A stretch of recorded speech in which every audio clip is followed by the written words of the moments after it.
3 billion people play video games worldwide. And according to the World Health Organization, a significant number of them are no longer playing for fun. They are playing because they cannot stop. The WHO officially classified gaming disorder as a recognized mental health condition in 2018. That decision sparked one of the most heated debates in modern psychology. And the reason it took so long to reach that conclusion will genuinely change how you think about the games you love. In the next 10 minutes, you are going to understand exactly what happens inside your brain when you game for hours without realizing it, why some people spiral into addiction while others never do, and the one uncomfortable truth that game developers know but almost never say out loud. We will look at the neuroscience, the design philosophy, and the real human cost. Some of what you are about to hear will feel uncomfortably familiar. That is by design.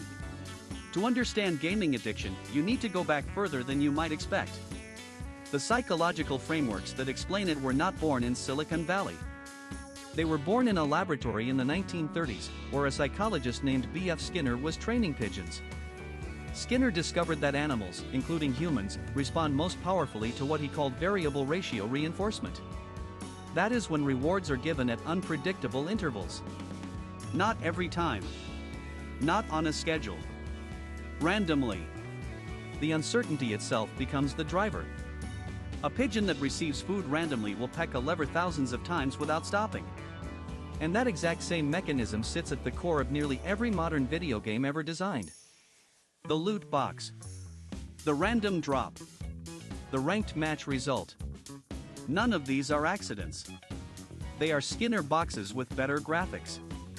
Now here is where the neuroscience gets genuinely fascinating.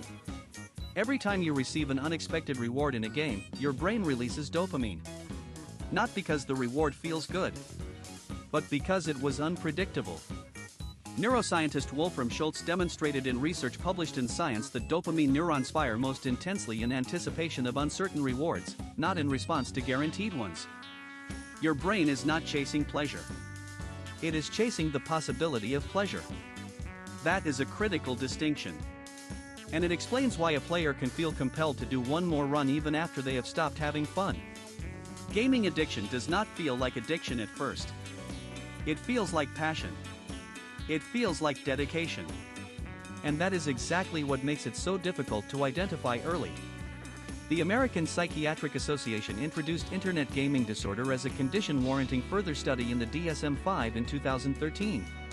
By 2018, the WHO formalized gaming disorder in the ICD-11, defining it as a pattern of gaming behavior characterized by impaired control, increasing priority given to gaming over other activities, and continuation despite negative consequences.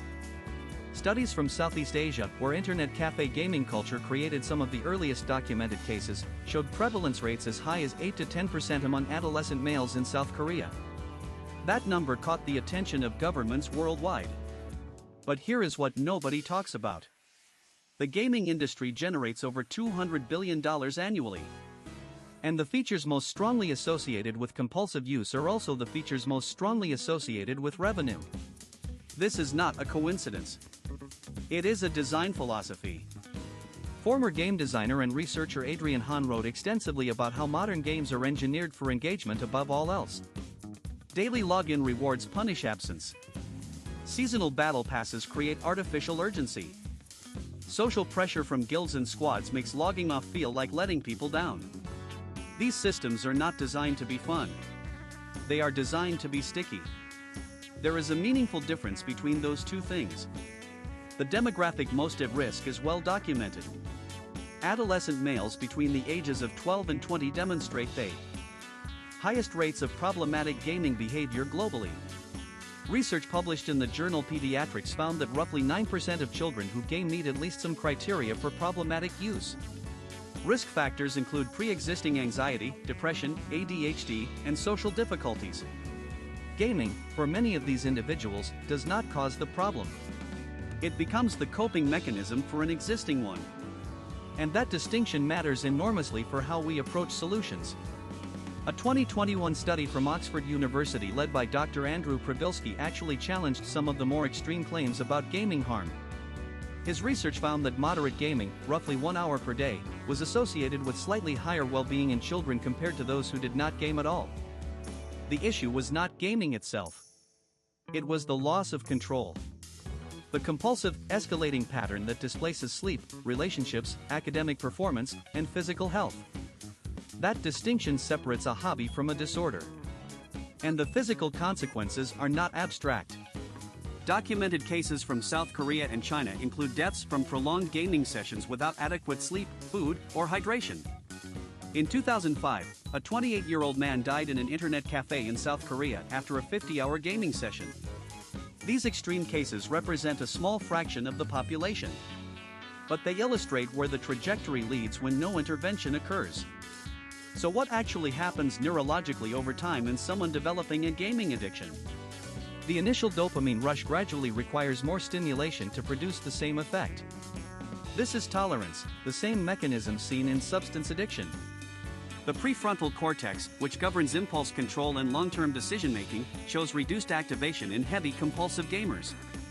Research using fMRI imaging from institutions including the Chinese Academy of Sciences has identified structural changes in the brains of adolescents with diagnosed gaming disorder, changes that mirror those seen in individuals with substance use disorders. The brain is literally reshaping itself around the behavior. But here is the counterintuitive part that most conversations about gaming addiction miss entirely. Not all games are created equal when it comes to addiction risk. Massively multiplayer online games, particularly those with no defined ending, persistent social worlds, and constant progression systems, carry significantly higher risk than single-player, narrative-driven experiences. A game like The Last of Us has a beginning, a middle, and an end. A game like World of Warcraft is designed to never end. That structural difference is not trivial. It is fundamental. The social dimension also deserves serious attention. For many individuals caught in compulsive gaming patterns, the game is not really the point. The community is. The sense of belonging, competence, and identity that gaming provides is filling a genuine psychological need. Researchers at the University of Rochester identified autonomy, competence, and relatedness as the three core psychological needs that self-determination theory describes as essential to well-being. Games satisfy all three in measurable, immediate ways. The real world often does not. Until those needs are met elsewhere, removing gaming without addressing the underlying deficit rarely works. Treatment approaches have evolved significantly over the past decade. South Korea established the first national treatment infrastructure for gaming addiction, including inpatient programs and dedicated government funding. Cognitive behavioral therapy adapted specifically for gaming disorder has shown the strongest evidence base in clinical trials.